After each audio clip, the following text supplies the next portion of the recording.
పక్కన ఎర్రగా వేగినాయి అన్నమాట మన చేపలు. నేను రెండో వైపు వీటిని తిప్పుతూ ఉన్నాను అండ్ ఇలా తిప్పటం వల్ల మనకి చేపలు విడదు.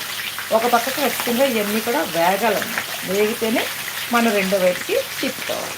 ఒక పక్కన చూడండి ఇప్పుడు ఎర్రటి రంగు వచ్చింది. ఎర్రటి రంగు రావటం వల్ల మనకి ముక్కలు క్రిస్పీగా ఉంటాయి. దీనిలోనికి మనం మైదా పిండి వేసాము, వరిపిండి కూడా వేసాం.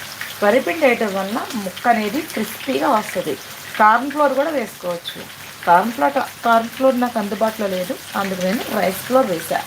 కాబట్టి మీరు కూడా అందుబాటులో ఉన్నటువంటి ఇంగ్రీడియంట్స్తో మనం ఇలా ఫిష్ ఫ్రైలు చేసుకోవచ్చు, చికెన్ ఫ్రై కూడా చేసుకోవచ్చు. ఈవెన్ వెజిటేబుల్స్తో కూడా ఈ విధంగా ఇప్పుడు యాపిజీన్ ఉంది, అరటికాయలు ఉన్నాయి, వంకాయలు ఉన్నాయి, ఈవెన్ బెండకాయలు ఉన్నాయి, దొండకాయలు ఉన్నాయి. వీటన్నిటితో కూడా మనం ఇదే మసాలా కోట్ చేసి వాటితో ఈ విధంగా ఫ్రై చేసుకోవచ్చు. వెజిటేబుల్ ఫ్రై కూడా మనకు తినడానికి చాలా టేస్టీగా ఉంటుంది. ప్రతిసారి